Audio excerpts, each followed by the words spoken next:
Let's see the new features in this release of RSpec. There's some nice ones. You know, getting proper exposure levels is always a challenge.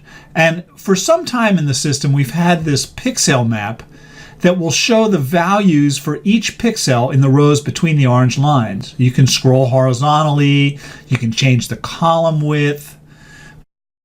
Here I've scrolled over and you can see there's the actual star that we're looking at.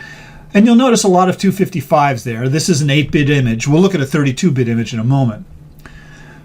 We can bracket in an area, and this has always been there. Hold the control key down, and then with the left mouse, bracket in so you can look at one particular region instead of having to scroll. But this is new. This is a 3D map of the pixels that lets you see very clearly, for example, here, that these pixels are overexposed. This scale here is flux intensity, and it goes to about 255 because this is an 8-bit image. Let's bracket in this area over here. Here's a 3D view of your spectrum. Your left mouse button allows you to move around. You can use your mouse wheel to zoom, double click to unzoom. If you hover there, for example, you can see the wavelength that you're currently hovering over. And here we can see some overexposed pixels. They're flat topped. So this is a great way to find overexposed regions or hot pixels. So I'm going to come over to the image on the left here and right click and select Set Image to Black. That's also new. That gives us a clean palette to start with. Now this is just the Windows Explorer view of 5 files we have with different exposure times on Vega. You can see we have a 10 second, an 8, 4, 2, and a 0.2 second exposure time. Let's look at each of them in turn. Now another new feature is that we can drag these files into the view on the left, and it's like opening them. And I'll spend a moment rotating them into position. Okay, looks like I almost got it right. It doesn't look like it needed much rotation, maybe 1 degree the other direction. So I'll fix that up. Here we can see the stars blooming because it's overexposed, and that's fine. We're not really interested in the zero order. What I'm going to do is I'm going to pop up the pixel map, and on the left I'm going to use my control key and left mouse button and bracket in the star, and we can see very clearly here that it's flat topped above 60,000. So that really is just an overexposed star. But on the left, let's bracket in the shoulder of that spectrum. There's the spectrum on the right, and you can see also a lot of flat topping that went on here. So that's overexposed also. So the next thing is let's try a shorter exposure. So we've bracketed it in. We've got a series of exposures here. Let's just look at one. We'll come up to the Windows Explorer again and drag this 8-second exposure in this time. Keep your eyes on the right. We can see there's fewer overexposed pixels, but it's still flat topping. So this 8 second is overexposed also. What about 4 seconds? Let's check that out. On the right, that's looking a lot better. There's not as much flat topping, but still it's overexposed. It's way above 60,000. Let's go down to 2 seconds. Now these ripples across the top are sometimes introduced when rotating your image, and that's a good reason to carefully align your grading so you don't need any rotation. And that looks pretty good. We can see some periodic noise from the rotation, but we're not talking about that here. But those values are in the 40,000 ADU range, which is a good range to shoot for. We don't want to be much higher than that or a lot lower, because a lot lower means bad signal noise ratio. Let's see that with this 0.2 second exposure. On the right again, we can see the signal looks good, but look, the maximum levels are in like the 6,000 ADU range, so it's going to be pretty noisy on some images. In fact, let me just pop up the histogram here and drag it into the screen so that we can see there's the spectrum actually there in the image. You couldn't see it before. So that's the use of this new 3D pixel map and being able to drag and drop images in the way I just did. It's a really helpful tool. Again, I'm going to set the image to black. We've got something else to look at here. I've loaded this image before, and it's a DAT file, but look at that y-axis. Those are some pretty small values. Now I'm going to show you where we got this file in a moment, but first let's look at one way to handle it. I can go into the math screen here and then just multiply those values by some large number. I had to count all those zeros out, yes.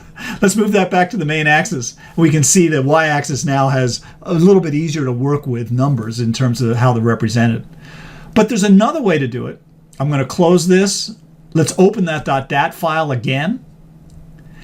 So now I can go to the appearance screen, and if I put a check mark right here, we'll see it in scientific exponential notation. There we go. Much better representation.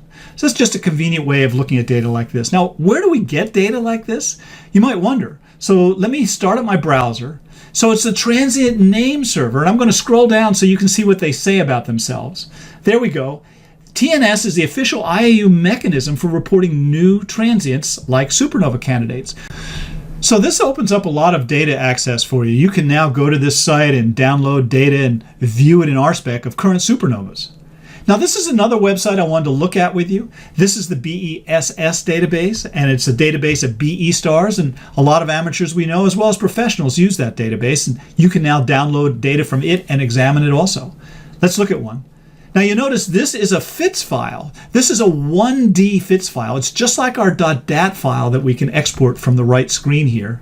And just like FITS image files, these files have headers that we can examine here and see the data that the observer associated with this particular data. So as long as we have this nice, beautiful profile up, it's a good time to show you a couple other things. I'm going to pop up the elements library, and then I'm going to turn on the hydrogen bomber lines. We've added the capacity on this screen on the Details tab to remove the display of certain calibration lines. So we've just removed those leftmost element lines, and on some cameras we can't capture data there, so why display those lines? Down here, this Show Bomber Lines is a feature, especially if you're doing education, that you'll like. This is the classical transition diagram that shows the energy associated with jumping between different orbits in the hydrogen bomber series. As we click on each transition from a different orbital, on the right, the software is showing that transition. So this is a great teaching tool that shows as the electrons jump between different shells, the energy released is different. We can also flip this diagram here left to right because traditionally this drawing is often done with the lower energy levels to the left and higher energy levels to the right. Here on the Elements tab again, just a couple changes. Let's turn off that hydrogen bomber series. If you're using a slit spectrometer, you may be using a Relco lamp as a calibration source. We now provide some calibration lines in our element library to help you with that process. Okay, let's shut this screen down. I'm going to drag my browser screen here again. It's probably easier just to show you than for me to describe it myself. One of our users, Dale, has contributed 20 new elements to our element library. You can read about them here. Some of them are quite interesting, and they're now available to download from this link at the bottom. In the past, RSpec could have difficulty with very large images like the 25, 30 megapixel images that might come from some DSLRs. The software now will detect those large images and trim the margins on all four sides, cropping the images down to a size that it can accommodate. So I have been so excited to show you this. This is our new periodic table of spectra. We created it with RSpec, and it's absolutely gorgeous. You know, this is the world we live in with RSpec and our gratings, telescopes, cameras. Here I've zoomed in so you can see the kind of detail that it has. And of course, we used RSpec to create it. It's printed in brilliant colors. There I am holding it. You can get a sense for the size. It's laminated. We roll it up and ship it in a tube. It's so beautiful that I bet your spouse will let you hang it up in the dining room or living room, although mine didn't. You know, I've gone a little crazy for Spectra and the periodic table because we also have iPhone cases and mugs. So check them out on our store. We'd be happy to ship one to you. So that's it for this release. I want to thank all of you for your support, your enthusiasm, your patience with me, as well as your suggestions for new features. Thanks again.